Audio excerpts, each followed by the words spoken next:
Já a plano B, ao chumbo da convergência das pensões, o Executivo excluiu o aumento do IVA e optou por alargar a base de incidência da contribuição extraordinária de solidariedade e também por aumentar os descontos para a ADSE.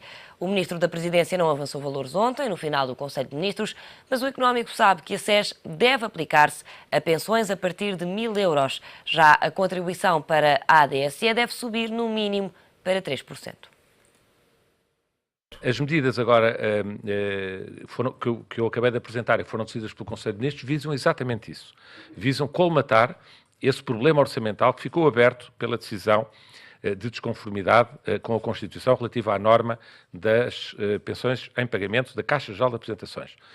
O Governo aprovará, como eu referi, está em fase de conclusão, a decisão está tomada sobre qual é a área onde vai incidir, quais são as medidas que vão ser tomadas, como eu anunciei, e o Governo, os diplomas estão basicamente prontos.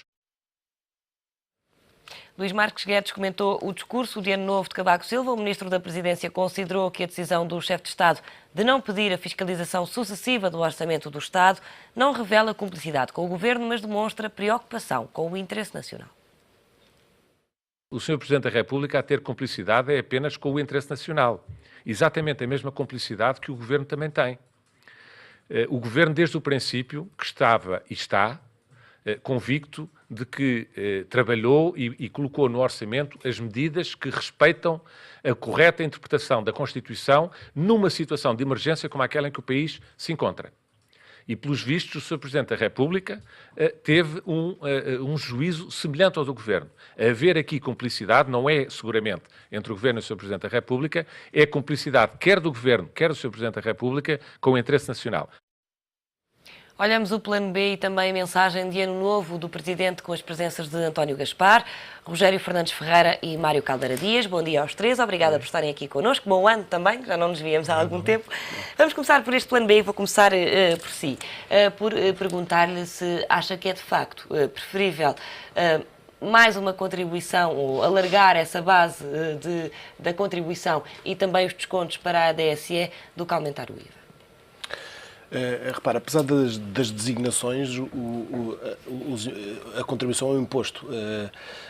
Portanto, esta designação imposto, contribuição, direito especial, quer dizer, em substância, estamos perante verdadeiros impostos, ou seja, prestações unilaterais pagas pelos cidadãos e, em particular, neste caso concreto, sobre uma categoria concreta de cidadãos. É evidente que isto levanta vários problemas de constitucionalidade que serão obviamente suscitados pela oposição, designadamente este que o Bagão Félix já referiu, da questão de um imposto ser único e não poder incidir sobre o rendimento de dois impostos. Por outro lado, também sempre as questões da igualdade, saber porque é que há uma categoria de cidadãos que está sujeita a impostos mais gravosos do que outros cidadãos. E, para além de outras questões que a Constituição provavelmente também, por outro lado, pode admitir na justa medida em que digamos, esta situação seja transitória. Aliás, o Governo terá optado por este valor de 1.000 euros, que ainda não foi divulgado, mas que, à partida, pelo menos o Económico sabe que será, então, a partir dos 1.000 euros que a SES vai ser aplicada e não a partir dos 1.350, e o Governo terá optado precisamente por esse valor para evitar problemas com o Tribunal Constitucional.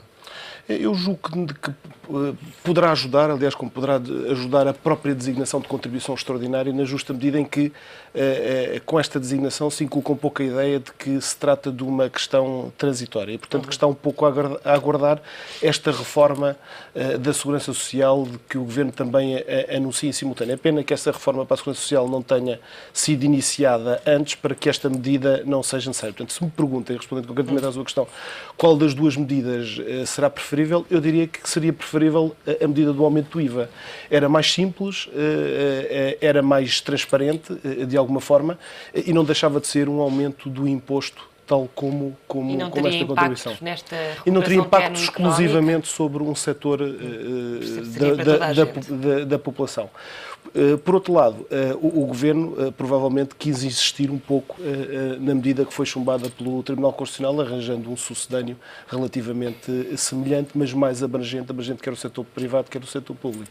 Pergunto-lhe se esta opção não pelo aumento do IVA, se de facto tem em conta aqueles sinais ténues medidas de recuperação e é sobretudo para não se estragar que o Governo não aplicará esse aumento.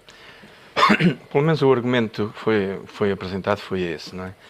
Mas eu tenho muitas dúvidas que 1% no IVA provoque exatamente essa reversão do crescimento.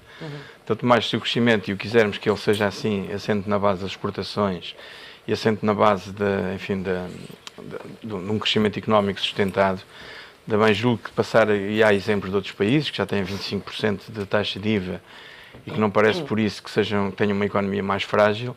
Portanto, não parece que o 1% fosse esse ponto. E, de facto, tinha essa particularidade de produzir efeitos imediatos, ser simples, de aplicação geral e universal, mas não é suficiente. Então acha que foi o quê? Foi um fim-capé do Governo? Provavelmente sim, porque se nós repararmos bem, o plano B é uma versão modificada do plano A, não é? Portanto, há uma insistência naquele tipo de medida. Mas embora o facto de serem todas as pensões seja correto, até na medida em que elas são bastante diferenciadas, a média da pensão pública é cerca de 2,6 vezes a média da pensão privada. Portanto, no fundo, a convergência pode-se dar pela contribuição e pela diferença de escalões. Só que há um problema ainda que é preciso resolver, é que já a outra contribuição extraordinária de solidariedade tinha sido aprovada por 8 juízes contra 5, não é? Portanto, não há unanimidade no Tribunal Constitucional. E, além disso, a medida foi aprovada na perspectiva de ser provisória. Ora, mais uma vez, está bem que é o 3º ano, mas a pergunta vem logo a seguir. Por quanto tempo é que uma medida pode ser repetida e continuar a ser provisória? É aquilo que no meu tempo que havia 2 marcas de tabaco, que era o provisório e definitivos, não é? Que é de fumar definitivamente provisórios, não é? E não me parece que o Tribunal Constitucional pode ter aí alguma restrição em relação a essa matéria. É um plano ainda assim arriscado, na sua opinião, não é? É, mesmo em termos de constitucionalidade, é arriscado. E o Governo corre o risco de depois chegar à altura e ver novamente isto chumbado. Agora vão aparecer as providências cautelares, vão aparecer e várias, não é? E vamos ver o que é que acontece a seguir, mas esse risco existe, porque há ali uma zona subjetiva, não é? Até que ponto uma medida pode ser repetida e continuar a ser provisória. Portanto, este ponto vai ser colocado mais tarde ou mais cedo. O que é que lhe parece este plano B? Olá Maria, bom dia. Um ano muito próspero também para si. Obrigada.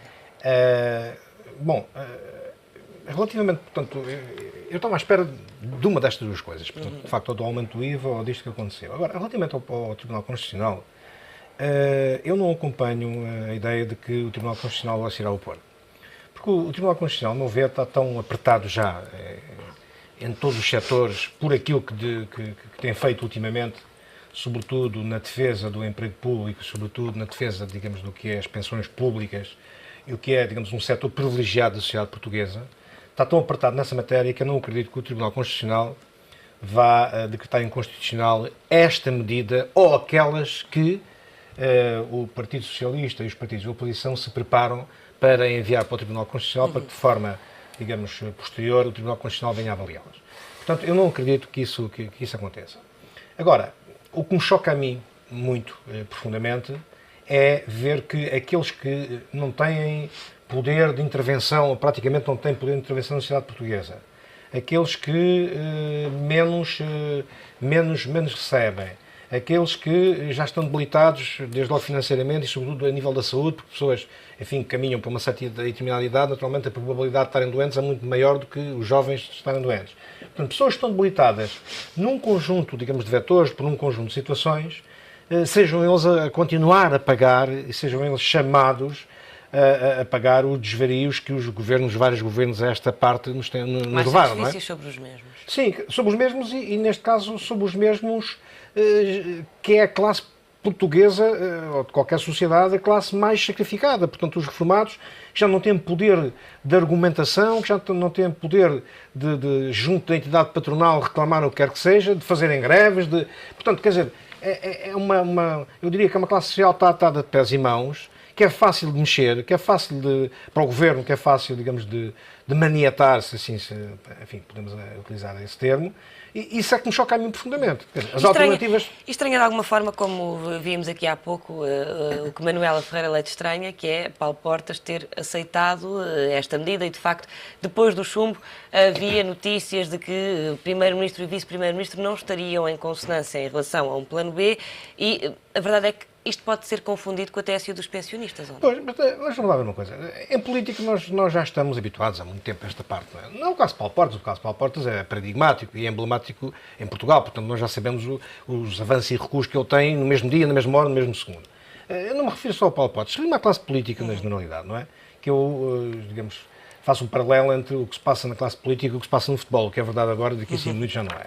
Portanto, a classe política tem essa, digamos, tem essa maleabilidade de dizer uma coisa hoje e fazer uma coisa completamente diferente amanhã. Eu olho para o programa do governo do PSD e veja o que hoje estão a fazer hoje, exatamente tudo quase o contrário àquilo que é o programa do governo. Portanto, isso aí, digamos, eu penso que é conjuntural. Passará. Sim, o Paulo Portas fecha mais uma vez os olhos, se o questionário sobre essa matéria vai dizer que os desígnios nacionais assim, digamos assim, o justificam e por outros motivos que eu encontro pertinentes e adequados justificar essa medida e sai daí, digamos, sacando a água do capote e não tem qualquer problema. Mas, portanto, por essa perspectiva, não só o Paulo Portas, toda a classe política, de facto, tem-nos habituado muito mal em Portugal a esse tipo de hoje é verdade, amanhã é mentira, hoje digo uma coisa, amanhã digo outra.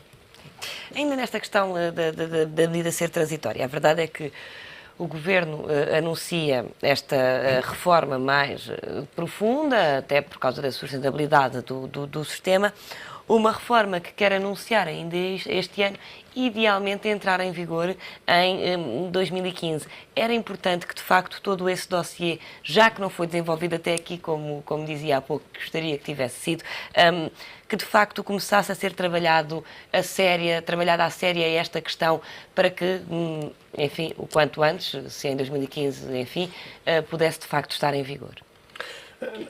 Repare, este dossiê é um dossiê crucial para Portugal, porque nós temos aliás, o Governo está a insistir precisamente nas pensões porque há um problema com a sustentabilidade da Segurança Social. Portanto, isto é um problema de fundo que devia ter merecido da parte deste Governo e desta coligação, de facto, uma resposta atempada e estrutural para o resolver. Julgo que não é agora, digamos, praticamente num período de fecho da Troika que se vai conseguir arranjar o consenso mais alargado, que aliás o Sr. Presidente da República, bem, do meu ponto de vista, suscita, para que se faça essa reforma. Portanto, eu julgo que esse argumento é mais o argumento para justificar, digamos, a não inconstitucionalidade da medida. Aliás, falou-se aqui... O Tribunal Constitucional deixa passar, não é? É que o problema é que, de facto, esta contribuição extraordinária provavelmente é mesmo inconstitucional. O que eu quero dizer com isto é que viola, de facto, o princípio da pessoalidade do imposto, o princípio da unicidade do imposto,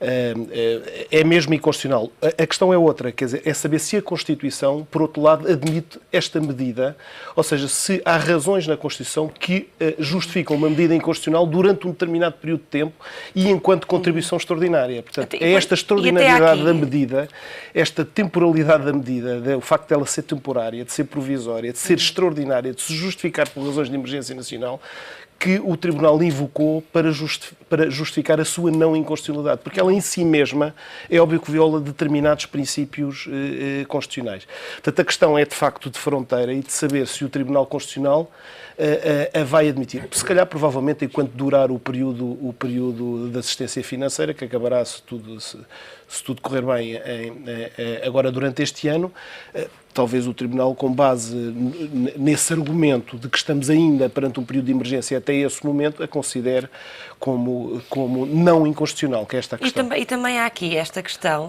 de, no caso das pensões da CGA, sofrem não só o corte com a SES, mas depois também descontam mais para a ADSS, ou de alguma forma, ou não será bem assim? Apesar de tudo, são questões relativamente diferentes. É que enquanto a contribuição extraordinária de solidariedade, apesar do nome, é um verdadeiro imposto, Os descontos para a DSE têm uma natureza relativamente diferente, porque, no fundo, representam, se quiser, uma espécie de seguro público, não é? Portanto, no fundo, há alguma contribuição, portanto, há uma contribuição mais direta relativamente àquilo que se paga. E, portanto, os princípios que se aplicam numa situação, constitucionais que se aplicam numa situação e na outra, são princípios um bocadinho diferentes, e julgo que as questões, desse ponto de vista constitucional, embora eu não seja constitucionalista, podem ser vistos, digamos, separadamente.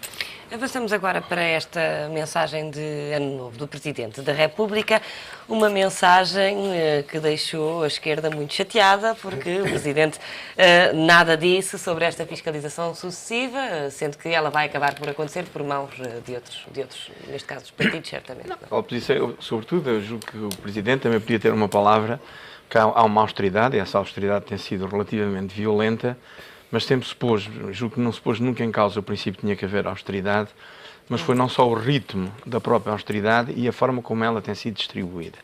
Provavelmente o Presidente podia ter dito alguma coisa sobre esta matéria, mas resolveu ir para uma forma de intervenção, enfim, procurando salientar alguns aspectos que, na perspectiva dele, são positivos. E nessa perspectiva, julgo que há 2 ou 3 com que toda a gente está de acordo, e já muita gente o tem dito, não é? Primeiro é que, de facto, 2014 é um ano crucial para a vida dos portugueses, porque representa a saída de um plano e a eventualidade de entrada noutro. Fez bem também, julgo, quem falar no programa intercalar, porque esse programa intercalar vai ter que existir e é importante, embora não tenha que ser uma coisa muito complexa. Basta, por exemplo, que o Mário Draghi ou o Banco Central Europeu digam que compram a dívida portuguesa no mercado secundário. Quer dizer, isto é, aliás, esta última intervenção, que muita gente não gostou do Mário Draghi, mas quanto a mim foi bem intencionada e foi adequada, fez logo baixar os juros na semana seguinte, não é? Portanto, é muito provável que... A outra coisa que o Presidente disse, mas julgo que também isto é óbvio, é uma verdade, Sr. Lapalice, é que a saída da crise resulta do crescimento económico e de um crescimento económico baseado na exportação de bens transacionáveis. Só pode ser assim, não é? Aliás, eu recordo aqui que o relatório de inverno do Banco de Portugal aponta para um crescimento já de 0,8% para o ano que vem, e de um crescimento e de criação de 22 mil postos de trabalho. Mas cuidado, o que nos interessa é a criação líquida de postos de trabalho e não a criação absoluta, não é? Porque só há crescimento do emprego quando o número de postos de trabalho criados são maiores que o número de postos de trabalho destruídos, não é? E, portanto, portanto, esse relatório também dizia que em 2015 haverá um crescimento já de 1,3%, mas o crescimento das importações é 4,6%. Isto é, nós, a não ser que a nossa competitividade se oriente para as exportações de bens transacionáveis e que se baseie sobretudo no investimento, estamos sempre com a espada de Damócles em cima da cabeça, que é o crescimento acelerado das importações, que rapidamente provocará um déficit. Claro. Até porque há outra coisa que o Presidente não diz, mas é verdade, essas previsões apontam para um decréscimo das importações. E, portanto, daí que a diferença entre as importações e as exportações, que são chamadas exportações líquidas, em 2015 praticamente se anula, é uma diferença de 0,4%, não é? E, portanto, julgo que os perigos essenciais da força e da capacidade da economia portuguesa não estão ainda afastados e estão de longe de ser conseguidos de uma forma absolutamente sustentada e satisfatória. O que é que achou deste discurso do Presidente da República? Olha, muito otimista, muito colado ao governo? Eu já há muito tempo estou habituado a não criar grandes expectativas sobre os discursos do Presidente da República. Já tenho dito isto aqui várias vezes. Portanto, aquele discurso foi mais na linha das poucas expectativas que eu tinha. Portanto, eu acho que foi um discurso completamente inócuo. Um discurso que foi feito no dia 1 podia ser feito aqui há 6 meses ou podia ter sido feito há 2 ou 3 ou 4 anos atrás, que os efeitos eram exatamente os mesmos. Foram coisas muito difusas, não é? Diz que quer um grande consenso nacional, mas quer um consenso sobre o quê? Não especificou. Devia ter dito. O único consenso que houve até agora foi sobre o IRC. Ele acho que propositadamente não o referiu. Quer dizer, devia ter sido explícito. Quais é que são então aquelas linhas que abrangem todos os partidos? O Partido Socialista tentar em consenso com a governação deste governo, que é isso que o Presidente da República quer. É que o Partido Socialista deu à grama. Quer dizer, por um lado, o Passo Escolha, aqui há 15 dias ou 3 semanas, veio dizer que não precisa do agravamento do Partido Socialista para negociar o cautelar. Isso é logo um ponto de ruptura. Quer dizer, como é que o Partido Socialista depois vai fazer um consenso com alguém, Primeiro-Ministro, que diz que para fazer isto ou aquilo não precisa do Partido Socialista, de uma forma, digamos, completamente aberta, descarada, não é? Portanto, o Presidente da República, aquilo que ele disse, não, como eu disse, não foi completamente inócuo. Quer dizer, aquilo que ele disse foram constatações no consenso, mas não disse em termos especificamente sobre o que era o consenso. Bom, o que eu penso é o seguinte, nós tivemos várias gerações políticas nesses últimos 20 anos que nos levaram a esta desgovernação que vivemos hoje, não é? E precisávamos ter, neste momento de emergência nacional, precisávamos ter pessoas portuguesas, que os portugueses valentes, não é? Como nós tivemos ao longo da história, com um golpe de asa, com uma clarividência completamente distinta que hoje temos hoje. Ou seja, nós temos o Presidente da República mais fraco da democracia portuguesa e temos o líder do Partido Socialista e o líder do PSD mais fracos destes 40 anos de democracia portuguesa também. Portanto, juntou-se tudo, ou seja, lideranças fracas nos maiores partidos portugueses, um Presidente da República que é o mais fraco de toda a democracia portuguesa e está nisto. Quer dizer, quando vimos num período de emergência em que estamos, de facto, a viver, ter pessoas que se distinguissem, digamos, pela sua visão estratégica, pelo estar à frente do seu tempo, muito tempo à frente do seu tempo, para que conseguissem, de facto, levar português. Repare, o que Cavaco Silva fala no consenso. Que consenso, que capacidade ao longo dos dois mandatos dele é que ele mostrou de consenso? Zero. Repare, quando o Partido Socialista ganha as eleições, minoritariamente, ele não foi capaz de criar um consenso para criar um governo que tivesse uma maioria na Assembleia da República. E aí pertencia, um dos grandes papéis do Presidente da República era tentar encontrar um consenso, digamos, com o seu poder de persuasão, com o seu poder de, digamos, não de aglutinar. Não tem sido capaz de criar nenhum consenso. De aproximar não consegue. Porquê? Não consegue porque é fraco. Portanto, porque, digamos, não tem a qualidade suficiente que tinha, por exemplo, o Jorge Sampaio. Portanto, já não vou para mim mais longe, quer dizer, o Jorge Sampaio, o último Presidente da República antes de Cavaco Silva, era um homem que de facto tinha uma capacidade completamente distinta e uma visão estratégica, digamos, do mundo e do que eram os desígnios nacionais completamente diferente deste Presidente da República. Porquê é que não se conseguem alcançar compromissos em Portugal? Olha, porque quando aparentemente todos os portugueses, ou quase todos, o querem, não é? Muitos pelo menos. Eu acho que os portugueses querem de facto esse compromisso. Isso também estou de acordo consigo. Aliás, não foi só o Presidente da República que chamou a atenção para a necessidade destes compromissos e destes consensos. Eu, ao contrário do António, achei, e vendo as coisas com alguma objetividade, pelo menos do meu ponto de vista, achei o discurso muito oportuno, precisamente porque realçou essa questão do compromisso e do consenso. Aliás, é curioso ver que digamos, alguns dias antes, algumas semanas antes, o próprio Governador do Banco de Portugal tem salientado a necessidade de haver consensos e a necessidade principalmente desses consensos existirem do ponto de vista das decisões políticas. E, de facto, salientado também a dificuldade que Portugal tem em criar esses consensos, ao contrário do que sucede noutros países. E, portanto, de facto, a Europa, apesar de tudo, 2014, há alguns sinais na Europa que são relativamente positivos e que se houvesse algum consenso nacional, e esses consensos têm que existir em algumas, digamos, em alguns pontos, nomeadamente neste que acabamos de falar, a questão da reforma da Segurança Social, é uma questão, é uma reforma estrutural, é uma questão de longo prazo. O Presidente devia ter enumerado esses pontos essenciais onde é preciso haver compromisso. O Presidente não governa, portanto, o Presidente tem que chamar a atenção da oportunidade e da necessidade desses compromissos e cabe ao Governo um pouco encontrar os momentos e as decisões em que esse consenso é necessário. Eu acho que esse da Segurança Social é importante, como foi também na questão do IRC, como será também noutras questões. Portanto, eu achei bastante oportuno, quer para o ponto de vista nacional, quer principalmente para os nossos credores internacionais, chamar a atenção para a necessidade deste compromisso, chamar a atenção para digamos, o facto de 2014 ser um ano crucial para Portugal e, portanto, dar um sinal para fora também de que, aliás, o Presidente não falou sequer da questão da constitucionalidade. Toda a gente diz que o Presidente não vai suscitar a questão O Presidente não falou dessa questão e acho que fez bem também do ponto de vista, do tal ponto de vista dos nossos credores externos. Fez bem não o fazer, uma vez que acha que, ou que fontes de Belém dão indicação de que os parceiros que o Presidente da República tem não apontam para a constitucionalidade, acho que fez bem também em não os referir. Portanto, ao contrário do António Gaspar, eu sou da opinião que achei o discurso bastante oportuno como discurso de final do ano, que é sempre um discurso de circunstância e um pouco de balanço e de perspectivas de futuro, achei o discurso bastante oportuno. Muito rapidamente, já temos muito poucos minutos, assim é que é, para terminar o programa, pedia-lhe o maior desafio para Portugal neste ano. Eu diria que o maior desafio vai acontecer a meio do ano, efetivamente, com a questão da Troika. Acho que seria... Com a saída da Troika. Com a saída da Troika. Acho que será absolutamente crucial chegarmos lá bem e, de facto, não haver a questão do segundo resgate. Acho que este é, de facto, o grande momento do ano de 2014. Qual é que é para si? Também me parece que sim, que todos os discursos e todas estão orientados para a troca ir embora, haver uma intervenção no mercado secundário, baixarem os juros e a partir da baixa de juros criar folgas. Agora o problema é exatamente este. Como é que as folgas vão ser aproveitadas? Para expandir a procura ou para relançar o investimento e a competitividade da economia? E essa questão é que me parece chave, não é? Porque senão voltaremos rapidamente aos problemas da acumulação de dívida do passado. Receia isso? Receia que com a Troika fora do país que se volta a fazer o que se fazia antigamente? Espero que não. Sim, até porque se houver um crescimento económico, rapidamente esse crescimento económico se pode transformar em déficits, não é?